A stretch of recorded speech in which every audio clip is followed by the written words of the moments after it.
চা বাগানে কিভাবে জল দেওয়া হয় সেটা কিন্তু এই প্রথমবার দেখলাম। তো পৌঁছে গেলাম আমাদের দ্বিতীয় স্পট সামসিং ভিউ পয়েন্টে। মন চাইছে না বাড়ি ফিরতে, মন একদম চাইছে না, পাহাড় আমাকে ভীষণ টানে ভীষণ টানে।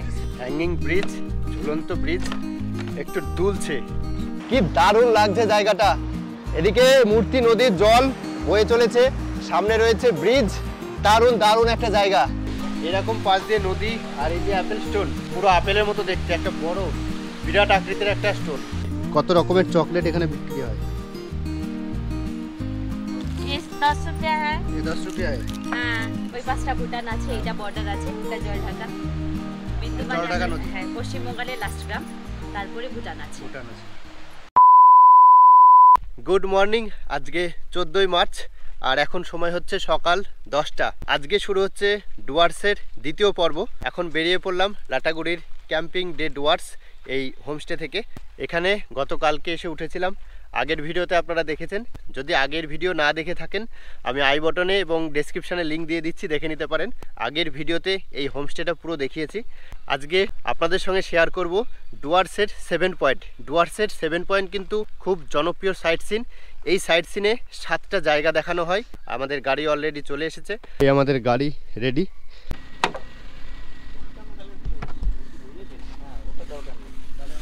ঘড়ির কাঁটায় 10টা 6 আর আমাদের জার্নি শুরু হয়ে গেল। আমরা একদম প্রথমে যাব চালসা ভিউ পয়েন্ট।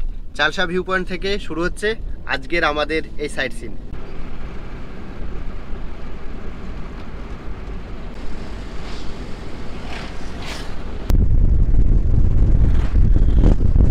এখন যাচ্ছি গরুমারা ফরেস্টের মধ্যে দিয়ে।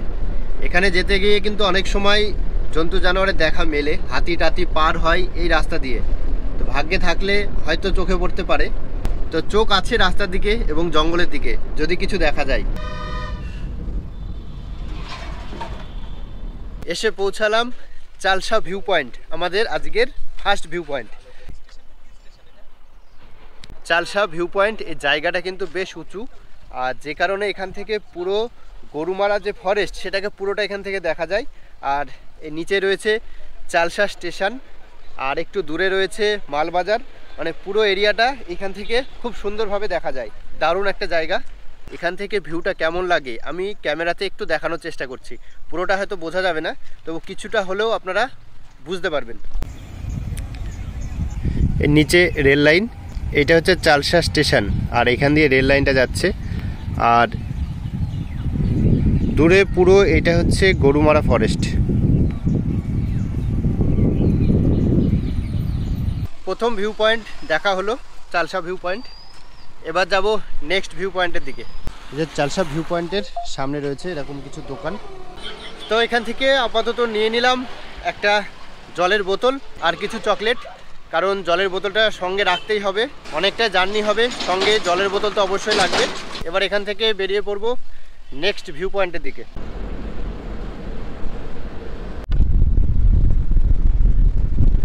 এটা কিন্তু কোনো ভিউ পয়েন্ট না, এত সুন্দর একটা জায়গা চা বাগানের মধ্যে এ ধরনের একটা গাছ, সেজন্য এই জায়গাটা দেখে গাড়ি দাঁড় করিয়ে দিলাম। গাড়ি দাঁড় করিয়ে এই জায়গাটা ঘুরে ঘুরে দেখছি। চারিদিকে চা বাগান, সুন্দর রাস্তা, আর সামনে চা বাগানে জল দেওয়া হচ্ছে। কিভাবে জল দিচ্ছে একটু দেখবো গিয়ে। এই যে চা বাগানে জল দিচ্ছে, কত সুন্দরভাবে জল দেওয়া হচ্ছে।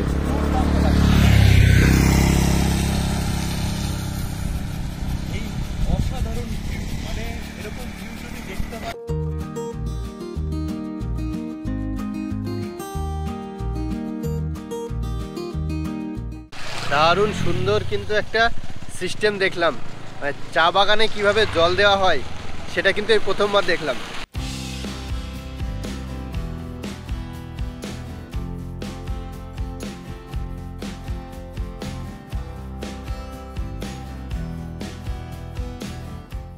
তো পৌঁছে গেলাম আমাদের দ্বিতীয় স্পট সামসিং ভিউ পয়েন্টে। I love Samsing selfie point, এখানে সবাই সেলফি তোলে। আর যে এখান থেকে দারুণ একটা ভিউ পাওয়া যায়। নিচে যে জায়গাটা আমরা দেখতে পাচ্ছি এখান দিয়ে গিয়েছে মূর্তি নদী, আর মূর্তি নদীর পাশে রয়েছে লালিগুড়াস পিকনিক স্পট। এখানে কিন্তু অনেকে পিকনিক করে। এই জায়গাটা অনেকটাই নিচে এই স্যামসিং থেকে। দারুণ একটা ভিউ পয়েন্ট, মানে স্যামসিং থেকে নিচে দেখা যাচ্ছে মূর্তি নদী, উপরে রয়েছে পাহাড়। অসাধারণ একটা দৃশ্য এই স্যামসিং থেকে দেখতে পাচ্ছি। আর নিচে রয়েছে লালিগোরাস পিকনিক স্পট। কেমন লাগছে? ভীষণ ভালো, ভীষণ ভালো। আমরা তো সেই 4 তারিখ থেকে ঘুরছি, আচ্ছা, শুধু পাহাড়ি ঘুরে যাচ্ছি।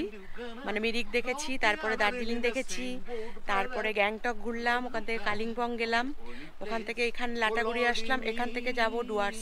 মন চাইছে না বাড়ি ফিরতে? মন একদম এরকম চাইছে জায়গা। না, পাহাড় এত আমাকে সুন্দর। ভীষণ টানে, ভীষণ টানে। সামসিং ভিউ পয়েন্ট দেখলাম, আর সামসিং ভিউ পয়েন্ট থেকে কিন্তু লালিগোরাসটাও দেখে আসলাম। এবারে যাচ্ছি সুলতানি খোলা। নেওড়া ভ্যালি ফরেস্টের মধ্যে দিয়ে যাচ্ছি আমরা এখন। দারুণ একটা পাহাড়ি রাস্তা ফরেস্টের মধ্যে দিয়ে।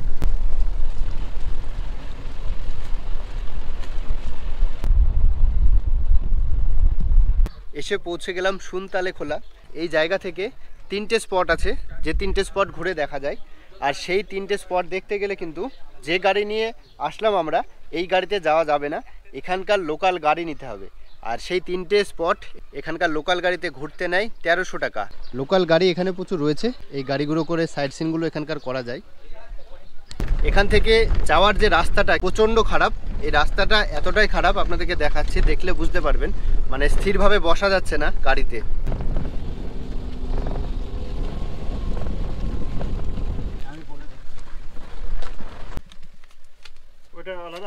আলাদা দুজনের জন্য 20-40 টাকা নিল, মানে পার হেড 20 টাকা করে এখানে টিকিট কেটে তারপরে এখানে প্রবেশ করতে হয়। ডুয়ার্স ভ্রমণে প্রত্যেকটা রাস্তাই খুব ভালো ছিল, কিন্তু এই একটা রাস্তা দেখছি যেটা সুনতালি খোলার হ্যাঙ্গিং ব্রিজ যাচ্ছি আমরা, প্রচণ্ড বাজে রাস্তা। তা এত ট্যুরিস্ট এখানে আসে, এই রাস্তাগুলো কিন্তু সারানোর দরকার আছে। আমার মনে হয় এই রাস্তার উপর সরকারের একটু নজর দেওয়া উচিত, কারণ এত ট্যুরিস্ট এখানে আসে বেড়াতে, আর এই ধরনের রাস্তা আশা করা যায় না এত সুন্দর একটা জায়গায়। পৌঁছে গেলাম সুনতালি খোলার হ্যাঙ্গিং ব্রিজে। এই সুনতালি খোলার যে হ্যাঙ্গিং ব্রিজ আছে, এটা দেখতে আসলে গাড়ি ভাড়া নেয় 300 টাকা। যদি একজন আসা যায় তাও 300 টাকা, 6 জন আসলেও 300 টাকা। তো 300 টাকা দিয়ে গাড়ি ভাড়া করে এই জায়গাটা দেখতে হয় এসে।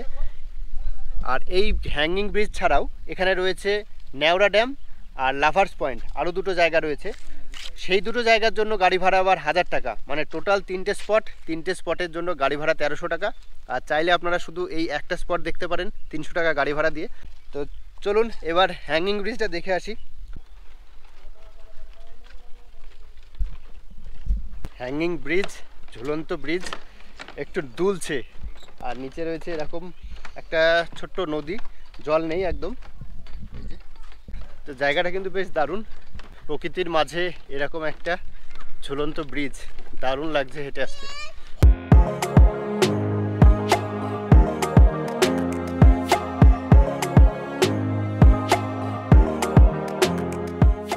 হ্যাঙ্গিং ব্রিজ পার করে এসে এখানে এরকম একটা জায়গা, কিছু বসার জায়গা আছে পাশের তৈরি করা। এখানে একটা রয়েছে কটেজ, সুন্দর একটা কটেজ। এটা একটা সরকারি কটেজ, দেখে বোঝা যাচ্ছে। দাদারা কোথা থেকে এসছেন? আমি এসছি কৃষ্ণনগর। আপনি? আমি এসছি দক্ষিণ 24 পরগনা সোনারপুর থেকে। আচ্ছা, কেমন লাগছে এই জায়গাটা ঘুরে বলুন? খুবই দারুণ দারুণ লাগছে, খুবই সুন্দর লাগছে। একবার না আসলে, নিজের চোখে না দেখলে দাদা বোঝা যাবে না। অনুভব করতে পারবেন না। একদম সত্যি, এত সুন্দর দৃশ্য দেখতে কার না ভালো লাগে। দেখা হয়ে গেল সুলতানি খোলা হ্যাঙ্গিং ব্রিজ, দারুণ জায়গা, দারুণ।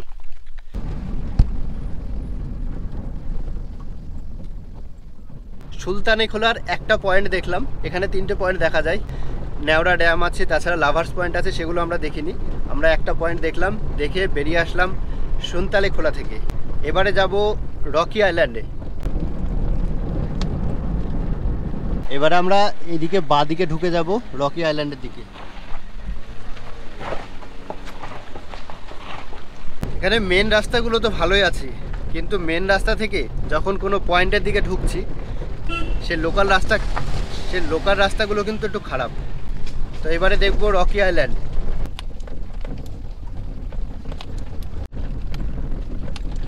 দুপুর 12:33 এসে পৌঁছালাম রকি আইল্যান্ডে। চারিদিকে পাহাড় দিয়ে ঘেরা একটা জায়গা, মাঝখানে রয়েছে একটা নদী, তার উপরে ব্রিজ, সুন্দর একটা জায়গা। এ হচ্ছে রকি আইল্যান্ডের ব্রিজ, আর চারিদিকে রয়েছে সুন্দর পাহাড়, আর এদিকে বয়ে চলেছে সুন্দর একটা নদী।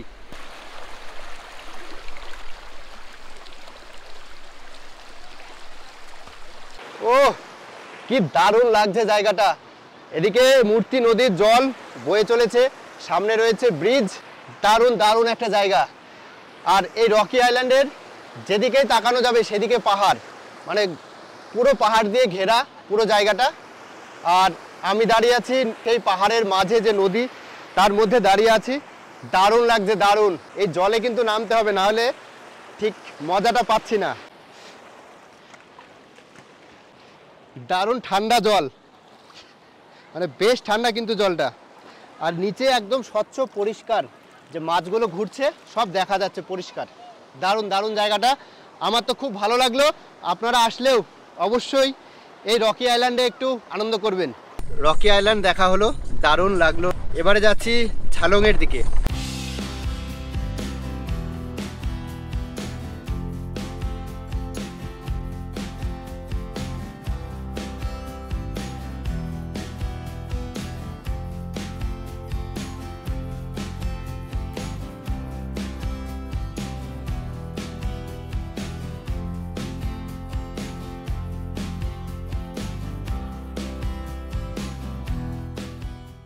এবার আমরা এসে পৌঁছালাম ঝালং। এই হচ্ছে ঝালং। আর ঝালং থেকেও কিন্তু দারুণ একটা ভিউ দেখতে পাচ্ছি। এটা একটা ভিউ পয়েন্ট। আর ঝালং হচ্ছে একটা গ্রামের নাম, সেই গ্রামের নাম থেকেই এই জায়গার নাম ঝালং ভিউ পয়েন্ট। মানে এইখানে দাঁড়িয়ে পুরো ঝালং গ্রামটাকে সুন্দরভাবে দেখা যায়। এই যে পুরো গ্রামটা দেখা যাচ্ছে, এটা পুরোটাই ঝালং গ্রাম। আর এই বয়ে চলেছে জলঢাকা নদী। আর এই দিকটা, এই পাহাড় বা এই জায়গাগুলো, এটা পুরো ভুটানের এরিয়া। এইগুলো ভুটান, পুরো ভুটান। ঝালং গ্রাম, জলঢাকা নদীতে এখন জল খুব কম যদিও। ওইদিকে যে ভুটানের গাড়িগুলো চলছে সেগুলো দেখা যাচ্ছে। বেশ ভালো লাগলো ঝালং এই ভিউ পয়েন্টটা। এবার উঠে পড়লাম গাড়িতে। এবারে যাব বিন্দু। আর বিন্দুই হচ্ছে আজকে আমাদের লাস্ট পয়েন্ট।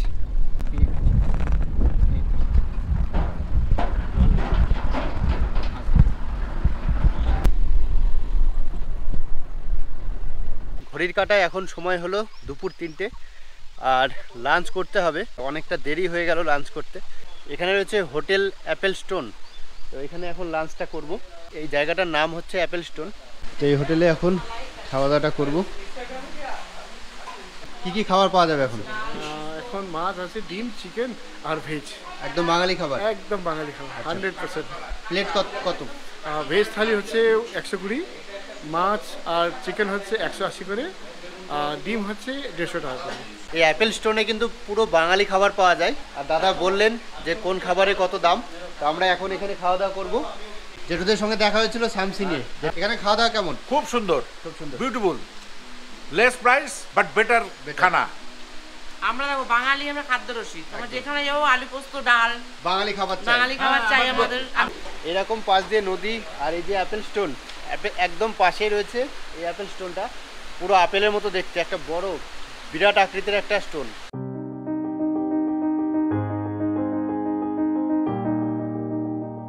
কাঁসার থালায় পরিবেশন করা হচ্ছে। এই যে কি কি রয়েছে দেখিয়ে দিই। রয়েছে ভাত, বাঁধাকপি, যে পাঁপড় ভাজা একটা, আলু পোস্ত, আলু ভাজা, ডাল, এখানে রয়েছে স্যালাড, বেগুন পোড়া আর চাটনি। পাহাড়ে এসে এত সুন্দর বাঙালি খাবার পাওয়া যাবে এটা ভাবতেই পারিনি। খুব ভালো লাগছে বাঙালি খাবার পেয়ে। তো এই যে লাঞ্চটা আজকে করছি, এই লাঞ্চটা কিন্তু আমাদের ট্যুরের প্যাকেজের বাইরে। দুপুরের লাঞ্চের যে খরচ সেটা কিন্তু আমাদের নিজেদেরই পে করতে হবে, কারণ এটা প্যাকেজের বাইরে লাঞ্চটা। তো এই অ্যাপেল স্টোনে এখন খাওয়া দাওয়া করছি। আর এই হোটেলটা কিন্তু দারুণ লোকেশানে, আপনাদের তো দেখালাম। মানে খেতে খেতে এই ধরনের অ্যাপেল স্টোন একটু ঘুরে দেখাও। দারুণ লাগছে, দারুণ। তবে বিন্দুতে আসলে আমি বলবো অবশ্যই চেষ্টা করবেন এই অ্যাপেল স্টোন হোটেল, এখানে খাবার। আর খাওয়া দাওয়া তো দারুণ, একদম বাঙালি খাবার, ঘরোয়া খাবার, দারুণ। তো আমরা লাঞ্চ সেরে এবার যাচ্ছি বিন্দু।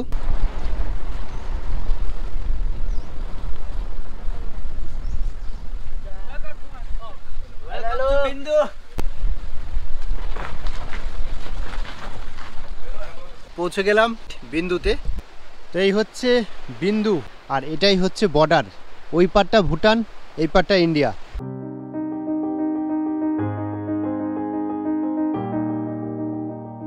দারুণ সুন্দর একটা জায়গা এই বিন্দু। এবারে আস্তে আস্তে একটু নেমে যাব নদীতে। আর নদীর জলটা একটু স্পর্শ না করলে ঠিক ভালো লাগছে না। বিভিন্ন ধরনের ছোট বড় পাথর রয়েছে, এখানে নামতে গেলে কিন্তু একটু সাবধানে নামতে হবে।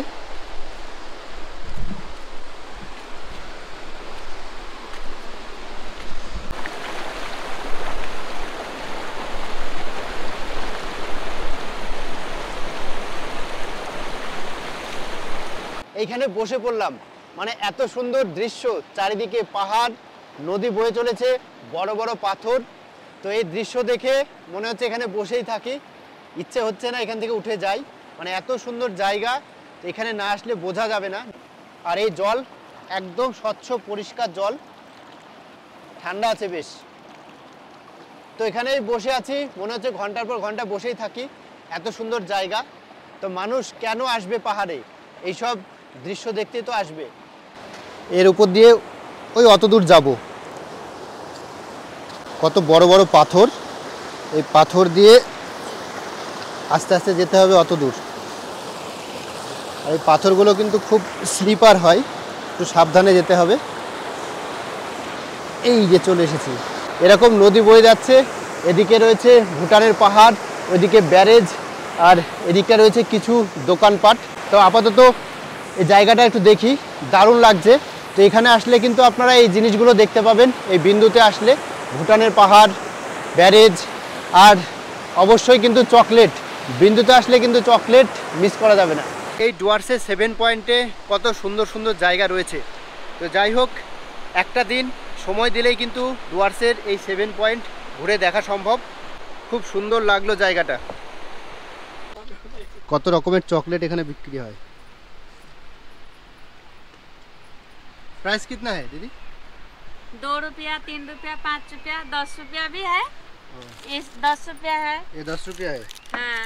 और ये ये सब वाला? 5 रुपया है, वो सब 5 रुपया और है। ये दो वाला। ये 2 रुपया है। अच्छा अच्छा। তো এই চকলেটগুলো 10 টাকা পিস, আর এগুলো 5 টাকা করে। প্রচুর চকলেট রয়েছে, প্রচুর বিভিন্ন রকমের। কাহা কা হে? सब भूटान के रास्ते से आता है सब चॉकलेट। ভুটান কাই চকলেট কি? हाँ, भूटान के चॉकलेट। এখানে কিছু চকলেট নিলাম, ভুটানের চকলেট বিভিন্ন রকম মিশিয়ে নিলাম।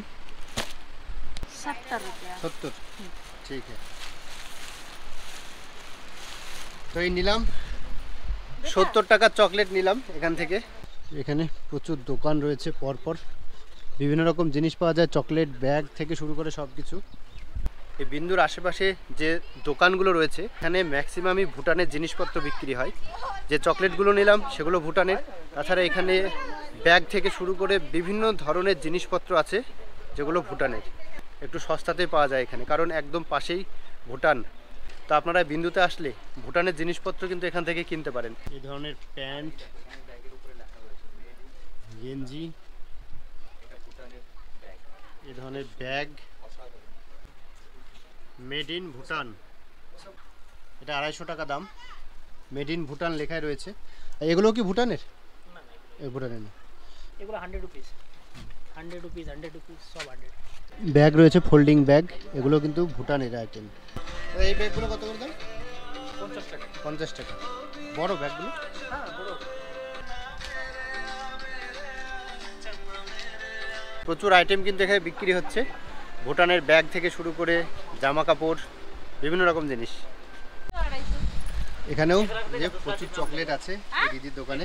এগুলো লোকাল চকলেট আছে, আপনারা মিলেমিশে নিতে পারবেন, আলাদা আলাদা ফ্লেভার আছে। কেমন কেমন দাম আছে একটু বলে দিন। 5 টাকা করে, 2 টাকা করে, 3টে 10 এরকম আছে। ওই 5টা ভুটান আছে, এটা বর্ডার আছে, এটা জলঢাকা। বিন্দু জলঢাকা নদী। হ্যাঁ, পশ্চিমবঙ্গের লাস্ট গ্রাম, তারপরে ভুটান আছে। ভুটান আছে, ভুটানি ব্যাগগুলো আছে, ভুটান আছে, একটু দাম কম আছে, নিতে পারবেন। দিদির দোকান থেকে কেনাকাটা করতে পারেন। ভুটানের ব্যাগ, ভুটানের চকলেট সব কিছু পাওয়া যাচ্ছে। যাই হোক, বেশ ভালো লাগলো। আপনারা আসলে এখানে কেনাকাটা করতে পারেন, এই ধরনের দোকান আছে এখানে।